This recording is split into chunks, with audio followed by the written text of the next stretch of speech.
Following the festivals were certain communal offerings that were brought. There's something unique about Sukkos, that there were 70 oxen or bulls that were brought, which correspond to the 70 nations of the world, referred to the Shibim Porim. The Gemara tells us, Rabbi Yochanan says, that if the nations of the world would have only known and appreciated the value of the Beis HaMikdash, that all blessing for them emanates from there, not only would have they not destroyed it, they would have encircled it with armies to protect it. It should not be destroyed.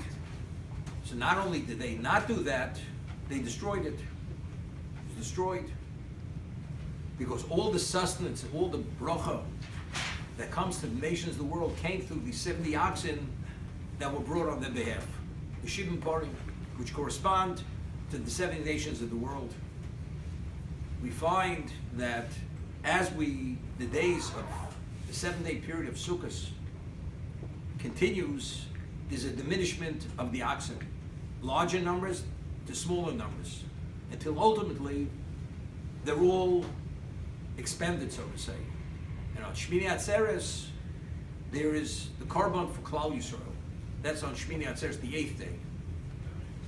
So what is the symbolism of Posing the whole thing? That there's a diminishment of number, that ultimately, when will come the end of time, all the nations of the world will be destroyed because of the level of representation. The Posing the whole thing.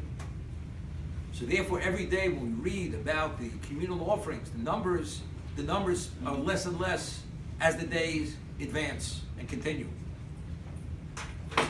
We find there's the famous Machlokes argument between Shammai and Beis Hillel when we light Neros Chanukah. Do we advance and add candles per night, or do we pochsen v'holchin, or do we diminish? We have less. Beis Shammai says pochsen v'holchin. Every night you start with 8, and every day you have a diminishment. You have one less. Till finally, on the last night you have 1 candle. Why? Because we find this order of diminishment by the Porei HaChag, by the oxen that were brought on Sukkot. There's a diminishment. So the question is, what is the lighting of the candles of Hanukkah, which is Pesumei Nisa, with publicizing the miracle that there was only 1 vial of oil with Chosomi Shel Kohen Gadol, with the seal of the Kohen Gadol, the high priest. What relevance did that have? And there was a miracle, it was only enough to burn 1 night, it burned 8 nights. What's the common denominator between that and the Porei HaChag and the oxen, the bulls that were brought on behalf of the nations? What it was? What was it? Poseh v'holchin. That HaKadosh Baruch Hu performed the miracle of Hanukkah. What was that? We're speaking about during the second period, there were no publicized miracles. There were no revealed miracles. This was the only revealed miracle. That means in the darkness, and all this overwhelming level, because even by Yesheni, the second Beis HaMikdash, the Gemara tells us it was lacking 5 things. It was chomish, choseh chomish devarim. There were 5 things lacking. The Tumim wasn't there. The Shechina wasn't there. The Oren wasn't there. There were 5 things lacking. So although we had the Beis HaMikdash, we no longer had prophecy. There was a semi-exiled state, although we had the Beis HaMikdash. This was an illumination in the middle of the night. That's what it was. But it was only a glimpse. It was a glimpse. It's Pochsen v'holchin. Because ultimately, the second Beis HaMikdash was meant to be destroyed. So just as the Porei HaChag, ultimately, there it's going in the direction that will be an empowerment of Kedusha. The diminishment is an empowerment of Kedusha. When we light the candles, it's also, even though ultimately the Beis HaMikdash was destroyed, it's going to be rebuilt. There's going to be a Bayis Shlishi. There'll be a 3rd Beis HaMikdash. Ultimately, we're ma'aminim b'nei ma'aminim. There'll be a Mashiach. There'll be a Tchias HaMesim. Kedusha will be restored to its original level. This diminishment. So what is the diminishment of the Porei HaChag? It's a diminishment of evil that ultimately, that V'hoya Hashem l'mechol kol haaretz, which is the concept of Shmini Atzeres. Shmini, during 7 days, we sit in the sukkah.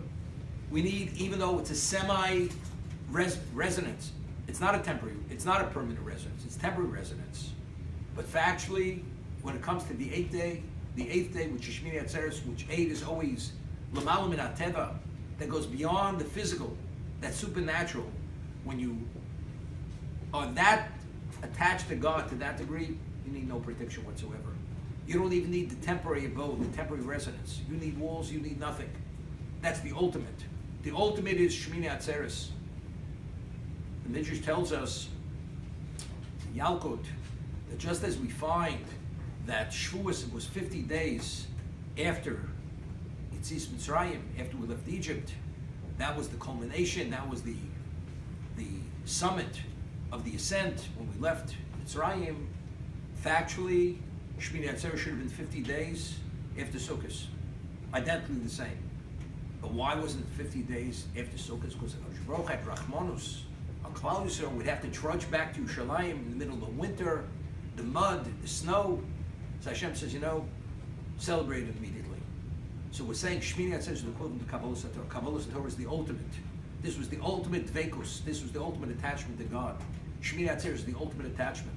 So after the 70 bulls, oxen, are diminished, what happens? That's Voy Hashem al-Melech. That's the attachment. That's when we're totally enmeshed with HaKadosh Baruch Hu, and that's the eight. That's L'malam min Ateva. That's the supernatural. So therefore, the Chanukah, although there's a diminishment of the lights, but ultimately when those lights will be diminished, that's only a temporary situation. Ultimately, after that diminishment, ultimately there'll be a resurgence of Kedusha, which is ultimately the coming of Mashiach. Yes.